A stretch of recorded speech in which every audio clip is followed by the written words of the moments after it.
Students, मैं चंचल कुमार शर्मा एक बार फिर आपके सामने एक नए वीडियो के साथ Saraswati group of education YouTube channel पर आपका हार्दिक अभिनंदन करता हूं।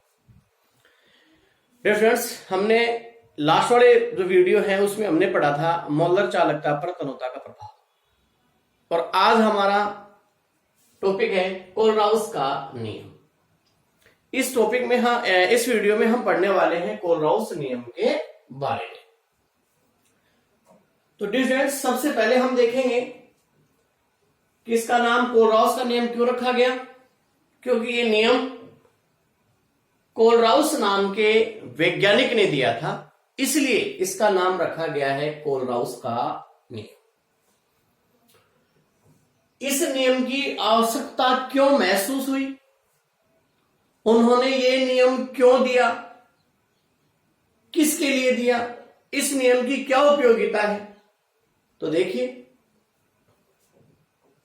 उन्होंने ये नियम दुर्बल विद्युत अपघट्यों की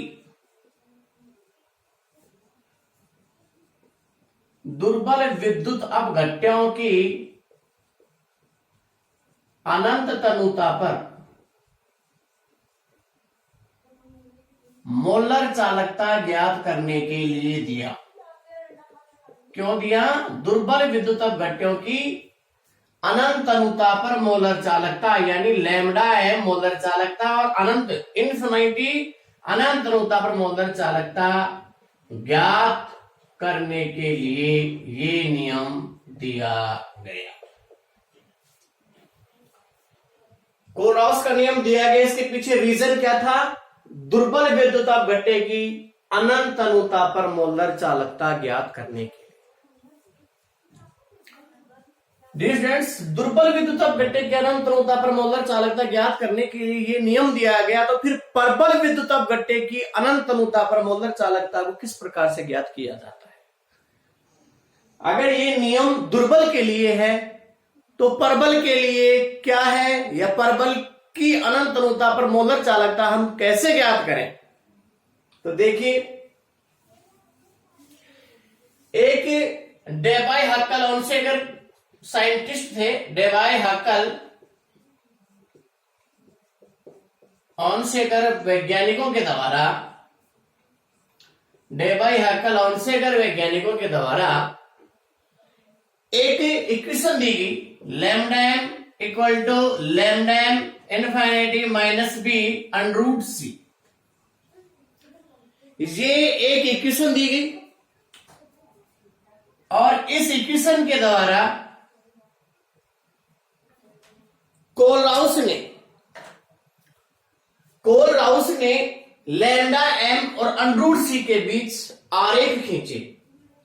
लैम्डा एम व अंडर रूट सी के बीच आरेख खींचे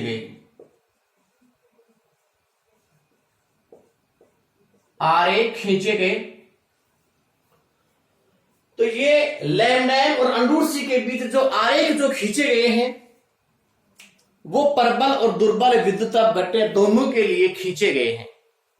तो देखिए, प्रबल के लिए, प्रबल विद्युत अपघट्य के लिए किस प्रकार से आरेख बनाया गया है? प्रबल विद्युत अपघट्य के लिए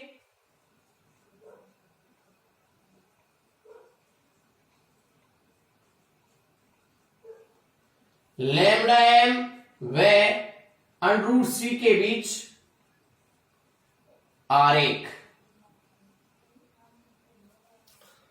तो लैम्डा और एम यानी मोलर चालकता, अंडर रूट सी मीन्स सांद्रता, लैम्डा एम इनफिनिटी अनंत तनुता पर मोलर चालकता, और बी यहां है स्थिरांक।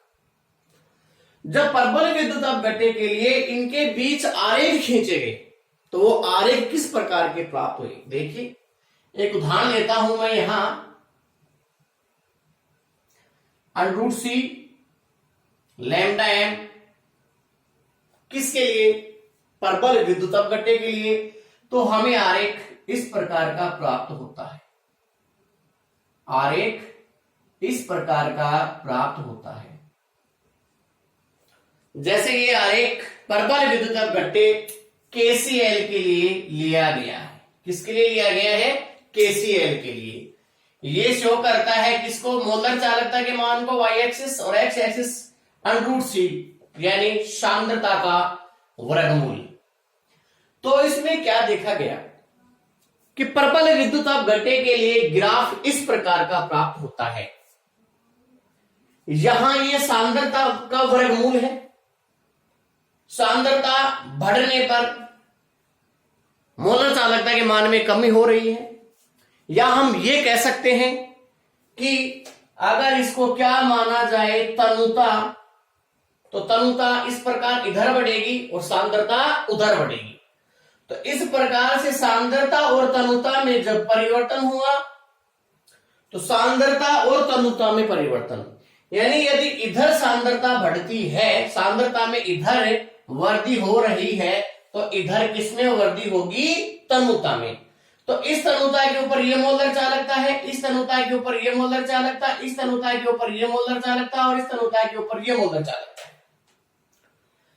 यानी मोलर चालकता के मान में तनुता से कोई खास परिवर्तन नहीं हो रहा है। पिछले वीडियो में भी हमने पढ़ा है कि प्रबल विद्युत अपघट्य के लिए तनुकरण के साथ मोलर चालकता के मान बढ़ते हैं, लेकिन मान में वृद्धि कोई खास नहीं होती है। क्यों नहीं होती है? क्योंकि प्रबल विद्युत अपघट्य हैं, उनका पहले ही 100% वियोजन हो चुका होता है, और जब उनको और तनु किया जाता है तो आयनों की संख्या में कोई वृद्धि नहीं होती है। मोलर चालकता जो बढ़ती है वो केवल किसके कारण बढ़ती है? पिछले वीडियो में आपको बताया था कि आयनों की दूरी, धनायन और ऋणायन के बीच की जो दूरी बढ़ जाती है, तनुकरण पर धनायन और ऋणायन के बीच की दूरी बढ़ जाती है। उस दूरी के बढ़ने के कारण अंतरायनिक आकर्षण कम हो जाता है, जिससे इन आयनों की गतिशीलता में वृद्धि हो जाती है, और गतिशीलता में वृद्धि होने के कारण मोलर चालकता के मान में भी वृद्धि हो जाती है। तो ये हम पिछले वीडियो में पढ़े थे। तो इधर सांद्रता बढ़ रही है तो इसका मतलब इधर तनुता बढ़ रही है, तो तनुता में वृद्धि होने से इसके मोलर चालकता के मान में वृद्धि हो रही है, लेकिन वृद्धि कोई खास वृद्धि नहीं होती है। किसके लिए? प्रबल विद्युत अपघट्य के लिए। कारण आपको बता दिया है कि ये पहले ही 100% वियोजित हो चुके होते हैं, और उन्हें ही प्रबल विद्युत अपघट्य कहा जाता है। तो ये पहले से ही 100% वियोजित है, और तनुकरण पर इनके आयनों की संख्या में कोई खास वृद्धि नहीं होती है, इसीलिए मोलर चालकता में भी तनुकरण पर कोई खास वृद्धि नहीं होती है। तो ये आरेख था अपना प्रबल विद्युत अपघट्य के लिए। अब दूसरा आरेख है दुर्बल विद्युत अपघट्य के लिए। दुर्बल विद्युत अपघट्य के लिए लैम्ब्डा m व √c के बीच आरेख। दुर्बल विद्युत अपघट्य के लिए लैम्ब्डा m व √c के बीच आरेख बनाया गया। वो आरेख किस प्रकार का प्राप्त हुआ? वो आरेख हमें इस प्रकार का प्राप्त हुआ। ये आरेख किसके लिए है? ये आरेख है दुर्बल विद्युत अपघट्य CH3COO के बीच √c और लैम्ब्डा m के बीच आरेख। यहां सांद्रता का वर्गमूल है, यहां मोलर चालकता का है, और यानी कहने का मतलब है अगर उधर सांद्रता में वृद्धि हो रही है तो इधर तनुता में वृद्धि होती है। तो इस प्रकार से इसमें क्या देखा गया? इसमें देखा गया कि इस सांद्रता के ऊपर ये मोलर चालकता है, फिर इधर आ रहे हैं तो तनुता बढ़ रही है, तो इस तनुता पर ये मोलर चालकता, इस पर ये मोलर चालकता, इस पर ये मोलर चालकता और इस पर ये मोलर चालकता। यहां वृद्धि ज्यादा होती है। देखिए, इस पर मोलर चालकता जो है वो ये है, और इस पर मोलर चालकता के मान में ये वृद्धि हो जाती है। तो यहां वृद्धि अधिक हो रही है। ये हम आपको दर्शाना चाह रहे हैं कि इसमें जो वर्दी है वो वर्दी इस मोलर चालकता पर वर्दी ये हो रही है इस सांद्रता पर, तो यहां जो वर्दी हो रही है मोलर चालकता के मान में वो वर्दी ये हो रही है, जबकि इधर यदि देखा जाए इस पर यदि ये है तो इस पर ये है, तो यहां कोई खास वर्दी नहीं हो रही है। तो दुर्बल विद्युत अपघट्य की मोलर चालकता में जो वर्दी है तनुकरण पर वो परबल की अपेक्षा ज्यादा होती है। पिछले वीडियो में हम पढ़ चुके हैं। उसके पीछे कारण क्या है कि दुर्बल विद्युत अपघट्य पहले आंशिक वियोजित रहते हैं और जब उनको तनुकरण किया जाता है तो उनमें आयनों की संख्या में वृद्धि होने लगती है। तो एक तो आयनों की संख्या में वृद्धि हो रही है तनुकरण के साथ साथ, दूसरा तनुकरण पर अंतरायनिक आकर्षण आयन दूर होने के कारण कम होता जा रहा है, आयन स्वतंत्र होते जा रहे हैं, जिसके कारण मोलर चालकता में वृद्धि हो रही है। तो इस प्रकार से दुर्बल विद्युत अपघट्य की मोलर चालकता में तनुकरण में वृद्धि ज्यादा होती है, प्रबल विद्युत अपघट्य में कम होती है। ये एक ग्राफ के द्वारा भी समझाया गया है।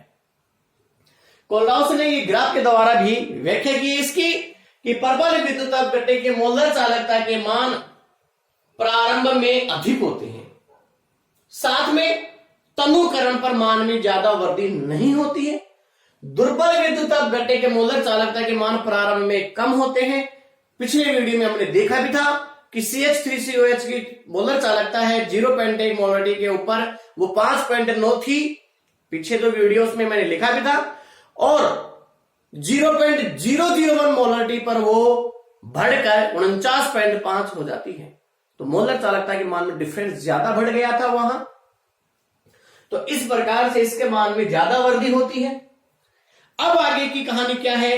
आगे की कहानी ये है कि मोलर चालकता में हमने परिवर्तन देख लिया था, अब हमने ग्राफ के द्वारा भी देख लिया है। तो मैं आपको बता रहा था कोलराउस का नियम, तो अब कोलराउस का नियम यहां किस प्रकार से क्या कहता है देखिए। कोलराउस ने देखा कि प्रबल विद्युत अपघट्य के लिए यदि हमारे पास जो ये आरेख है, इस आरेख को यदि आगे बढ़ाया जाए, बढ़ाते हैं इस आरेख को हम आगे बढ़ाते हैं तो ये आरेख हमारा y एक्सिस के इस बिंदु पर काटता है, y एक्सिस के इस बिंदु पर काटता है। आरेख को हमने आगे बढ़ाया, इसका मतलब हमने क्या किया है? आलेख बहिर्वेशन। क्या किया है हमने? इसे कहा आलेख को आगे बढ़ाना, यानी हमने आलेख बहिर्वेशन किया है। और जब हमने आलेख बहिर्वेशन किया उस केस में हमने देखा कि मोलर चालकता का मान ये प्राप्त हो जाता है। यहां ये जो मोलर चालकता है ये C बराबर 0 सांद्रता पर है, क्योंकि यहां से C बराबर 0 से शुरू होगा, 0, 0.1, 2, 3, 4, 5 आगे बढ़ते रहेंगे। तो यहां C बराबर 0 के ऊपर हमारे पास से कंसंट्रेशन जो C बराबर 0 है, इसके ऊपर यहां क्या प्राप्त हो गई है? मोलर चालकता, क्योंकि ये मोलर चालकता का एक्सिस है। अब यहां C बराबर 0 पर जो मोलर चालकता प्राप्त हुई है वो हमने कैसे ज्ञात की है? वो हमने आलेख को बढ़ाया है, और आलेख बढ़ाना क्या कहलाता है? आलेख बहिर्वेशन। आलेख बढ़ाने के बाद हमने क्या देखा कि जब आलेख को आगे बढ़ाया जाता है तो यही आलेख लैम्डा m यानी y एक्सिस जो लैम्डा m को शो करता है इसके इस बिंदु पर काटता है। तो यहां इस बिंदु पर जो मोलर चालकता है उस मोलर चालकता को कहा जाता है अनंत तनुता पर मोलर चालकता। उस चालकता को क्या कहेंगे? अनंत तनुता पर मोलर चालकता। जो यहां लिखा हुआ है उसका मतलब मैंने आपको बताया। आलेख को जब आगे बढ़ाया गया है उस स्थिति में आलेख y एक्सिस के, हमारा जो y एक्स है, y एक्सिस के किस बिंदु पर काट रहा है? वो इस बिंदु पर काट रहा है। इस बिंदु पर सांद्रता कितनी है? 0। तो इस बिंदु पर जो मोलर चालकता प्राप्त हुई है वो C बराबर 0 पर प्राप्त हुई है, और C बराबर 0 पर जो मोलर चालकता प्राप्त होती है उसे ही अनंत तनुता पर मोलर चालकता कहते हैं। यानी C बराबर 0 पर मोलर चालकता, सांद्रता C बराबर 0 पर जो मोलर चालकता है उसे ही क्या कहते हैं? अनंत तनुता पर मोलर चालकता कहते हैं। सांद्रता C बराबर 0 पर जो मोलर चालकता होती है उसे ही अनंत तनुता पर मोलर चालकता कहते हैं। तो यहां हमने प्रबल विद्युत अपघट्य के लिए लैम्डा एम व √c के बीच आरेख खींचा और उस आरेख का हमने आलेख बहिर्वेशन किया, आलेख को आगे की ओर बढ़ाया। तो सांद्रता C बराबर 0 पर ये आलेख y एक्सिस के जिस बिंदु पर काटता है वहां हमें अनंत तनुता पर मोलर चालकता प्राप्त हो जाती है। यानी वहां जो C बराबर 0 पर जो मोलर चालकता प्राप्त होती है उसे हम अनंत तनुता पर मोलर चालकता कहते हैं। तो ये हमने प्रबल विद्युत अपघट्य की मोलर चालकता अनंत तनुता पर ज्ञात करने का एक तरीका देखा है आलेख बहिर्वेशन के द्वारा। अब देखिए दुर्बल विद्युत अपघट्य के लिए, दुर्बल विद्युत अपघट्य के लिए भी यदि यही तरीका अपनाया जाए, यही सेम, तो यहां आलेख को जब आगे बढ़ाते हैं तो ये y एक्सिस के ऊपर नहीं काटता है। ये आलेख y एक्सिस के ऊपर यानी y एक्स के ऊपर आलेख बहिर्वेशन करते हैं तो y एक्स के ऊपर ये नहीं काटता है। अब ये y एक्सिस के ऊपर अगर ये आलेख नहीं काटेगा तो हमारे पास यहां सांद्रता जो C बराबर 0 है इस पॉइंट के ऊपर, उस पर क्या मोलर चालकता ज्ञात हो जाएगी? क्या नहीं ज्ञात होगी। तो दुर्बल विद्युत अपघट्य के लिए C बराबर 0 पर सांद्रता कितनी प्राप्त हुई? नहीं प्राप्त हुई। C बराबर 0 पर जो मोलर चालकता है वो क्या कहलाती है? अनंत तनुता पर मोलर चालकता, या इसे सीमांत मोलर चालकता भी कहते हैं। इसका दूसरा नाम क्या है? सीमांत मोलर चालकता या अनंत तनुता पर मोलर चालकता।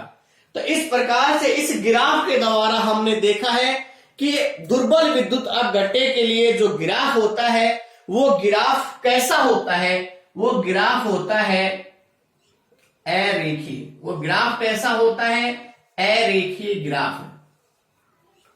और अरेखीय ग्राफ होने के कारण हमने क्या देखा कि या C बराबर 0 पर ये ग्राफ यहां y एक्स को काटता नहीं है, जिससे हमें दुर्बल विद्युत अपघट्य के लिए अनंत तनुता पर मोलर चालकता का मान इस ग्राफ के द्वारा प्राप्त नहीं होता है।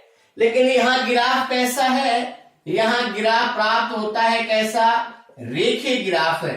तो प्रबल विद्युत अपघट्य के लिए रेखीय ग्राफ होने के कारण हम अनंत तनुता पर मोलर चालकता आलेख बहिर्वेशन विधि के द्वारा ज्ञात कर सकते हैं। तो एक बार आप इसका स्क्रीनशॉट ले लीजिए।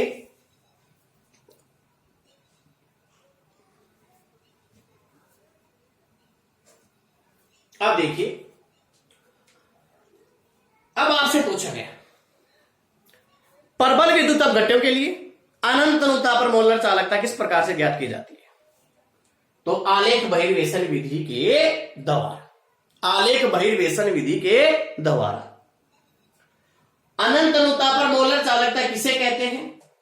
तो सांद्रता C बराबर 0 पर किसी भी विद्युत अपघट्य की सांद्रता C बराबर 0 पर मोलर चालकता है वो अनंत तनुता पर मोलर चालकता या सीमांत मोलर चालकता कहलाती है। अब आगे बात आती है कोलराउस का जो नियम है वो नियम क्यों दिया गया? वो इसीलिए दिया गया दुर्बल विद्युत अपघट्यों की अनंत तनुता पर मोलर चालकता ज्ञात करने के लिए। ये जो मैंने पहले जो लाइन लिखी है उसकी मैंने व्याख्या की है। दुर्बल विद्युत अपघट्य की अनंत तनुता पर मोलर चालकता ज्ञात करने के लिए कोलराउस ने नियम दिया। कोलराउस ने प्रबल के लिए क्यों नहीं दिया? वो इसलिए नहीं दिया क्योंकि प्रबल विद्युत अपघट्यों की अनंत तनुता पर मोलर चालकता के लिए कोलराउस ने बताया था कि लैम्डा एम व √c के बीच यदि आप आरेख खींचोगे और आलेख का बहिर्वेशन कर दोगे तो प्रबल विद्युत अपघट्य की सांद्रता C बराबर 0 पर यानी अनंत तनुता पर मोलर चालकता आपको ज्ञात हो जाएगी। इसके लिए कोलराउस नियम की कोई भी आवश्यकता नहीं है। कोलराउस नियम की आवश्यकता है किसके लिए? दुर्बल विद्युत अपघट्य के लिए। क्यों? क्योंकि दुर्बल विद्युत अपघट्य की अनंत तनुता पर मोलर चालकता आलेख बहिर्वेशन विधि के द्वारा ज्ञात नहीं की जा सकती है। और क्यों नहीं की जा सकती है? क्योंकि सांद्रता C बराबर 0 पर ये ग्राफ ऐसा है, अरेखीय ग्राफ है कि सांद्रता C बराबर 0 पर इसको यहां नहीं काटता है, इसलिए इस ग्राफ के द्वारा इसकी अनंत तनुता पर मोलर चालकता आप ज्ञात नहीं कर सकते हैं। फिर कोलराउस ने बताया कि इसी का समाधान मैं करूंगा, उसके लिए मैं एक नियम दूंगा, कोलराउस का नियम। तो वो कोलराउस का नियम क्या है देखिए।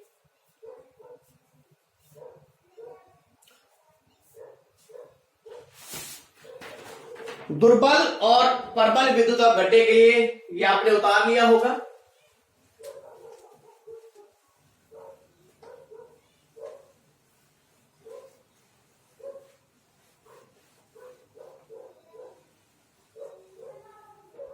देखिए कोलराउस ने क्या बताया कि आप CH3COONA, ओके, CH3COONA, NaCl और HCl तीनों क्या हैं? प्रबल, तीनों क्या हैं? प्रबल विद्युत अपघट्य।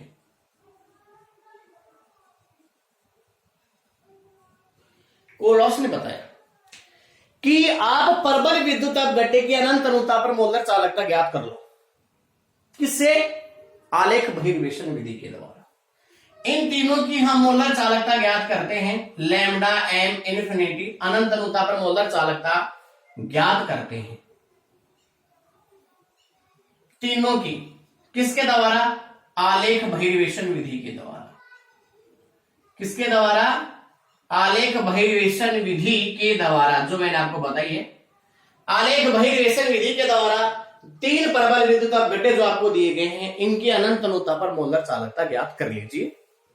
उसके बाद आपको करना क्या है, यदि आप इन तीनों की मोलर चालकता ज्ञात कर लेते हैं, तो यदि आप CH3COONA और HCl की मोलर चालकता का जोड़ करके और उसमें से CH3COON उसमें से आप NaCl की अनंत अनुता पर मोलर चालकता को घटा देते हैं, तो देखिए लैम्डा एम इन्फिनिटी ये है, लैम्डा एम इन्फिनिटी ये आपने ज्ञात कर लिया, लैम्डा एम इन्फिनिटी आपने ये ज्ञात कर लिया।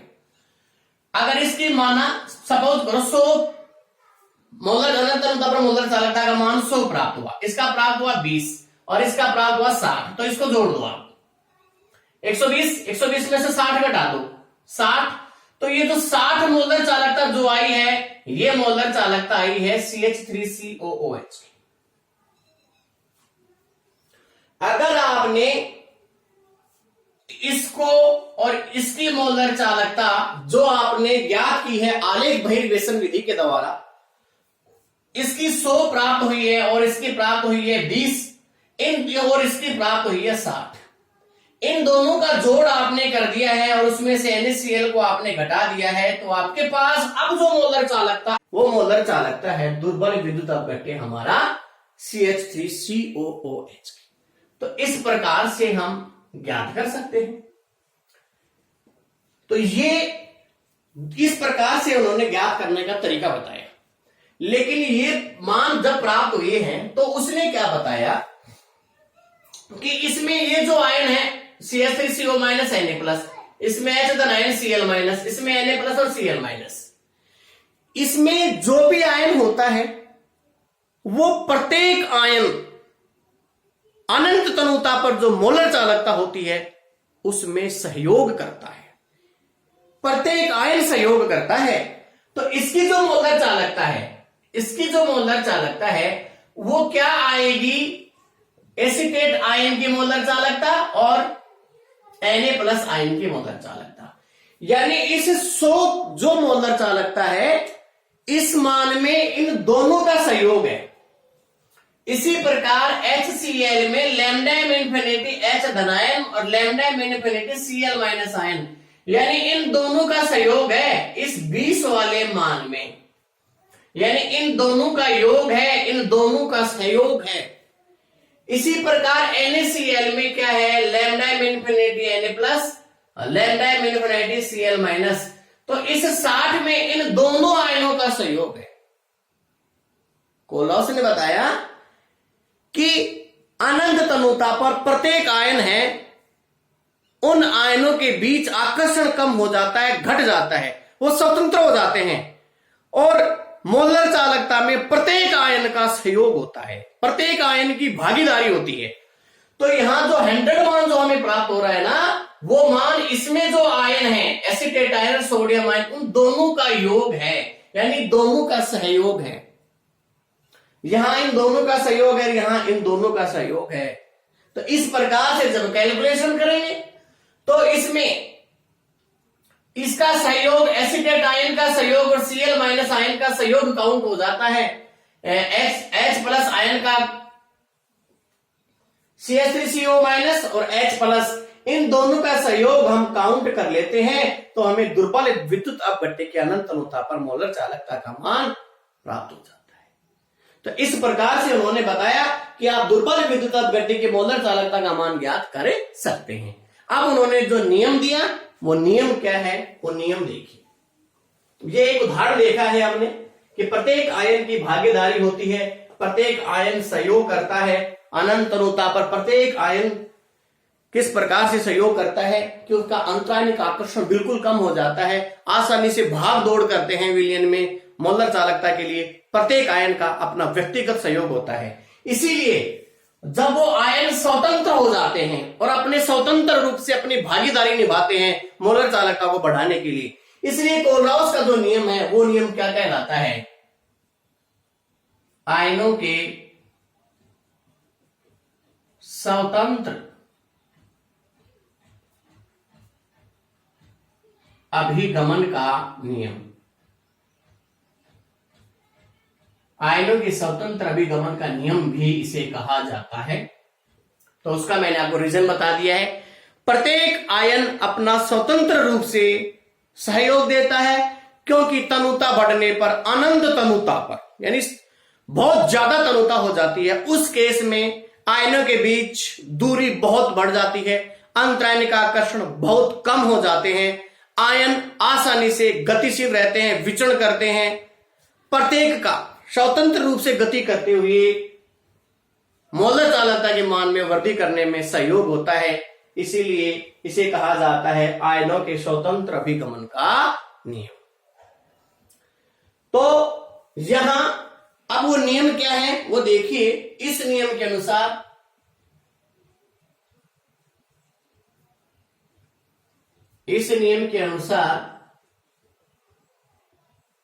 किसी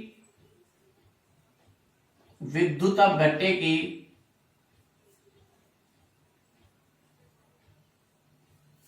अनंत तनुता पर मोलर चालकता, अनंत तनुता पर मोलर चालकता का मान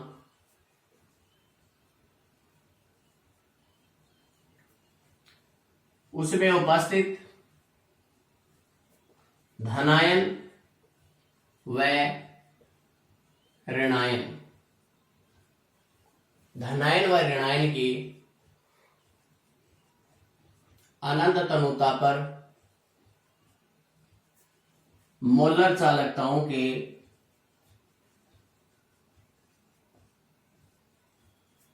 योगफल के बराबर होता है।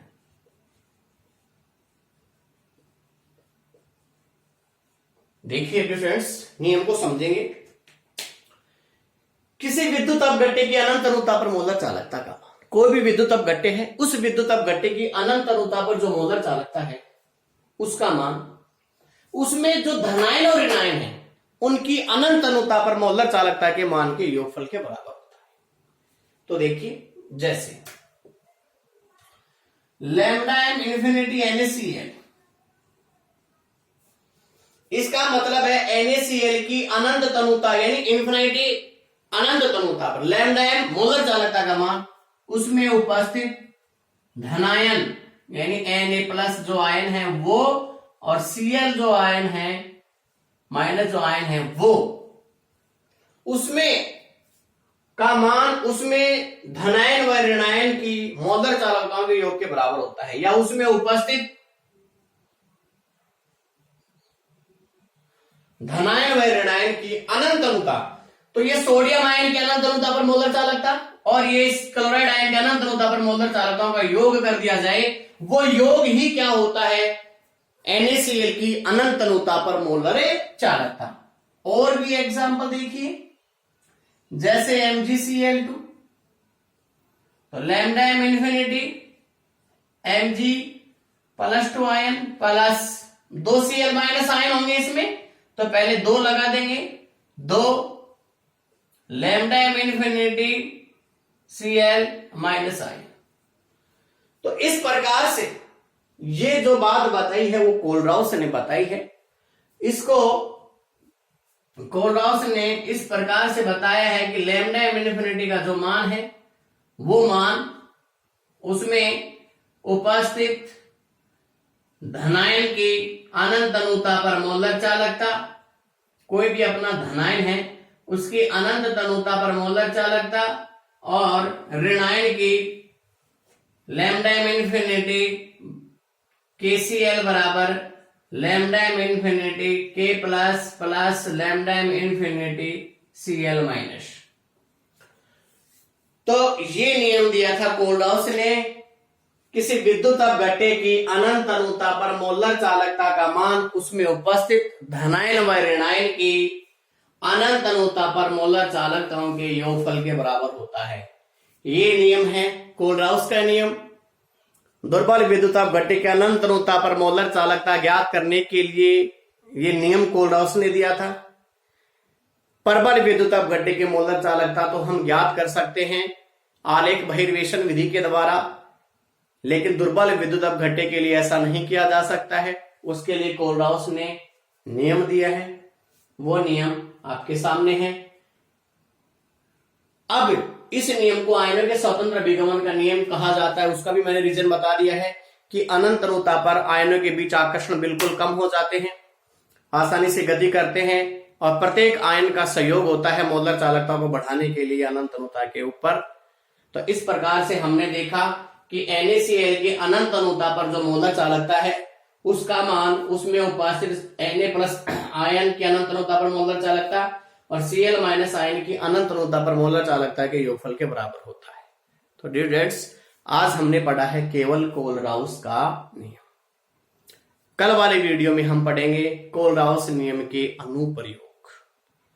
इस नियम को मैंने बखूबी अच्छे ढंग से आपको समझाया है। नियम यही था, केवल मैं आपको ये नियम भी बता सकता था, लेकिन मैंने थोड़ी एक्सप्लेन की है कि नियम क्यों दिया गया है, किसके लिए दिया गया है, प्रबल के लिए क्यों नहीं है, दुर्बल के लिए क्यों है, ये सब आपको ये बातें बताई गई हैं।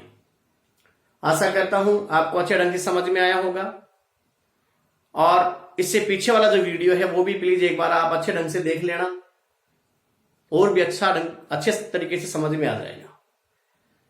वीडियो को आप लाइक कीजिए, शेयर कीजिए, और चैनल को आप सब्सक्राइब कर लीजिए, जैसे आने वाले प्रत्येक वीडियो का आपका नोटिफिकेशन मिलता रहे। बार बार कह रहा हूं, कंप्लीट सिलेबस करवाया जाएगा इसी चैनल के ऊपर। आप लगातार हमारे साथ बने रहिए। धन्यवाद।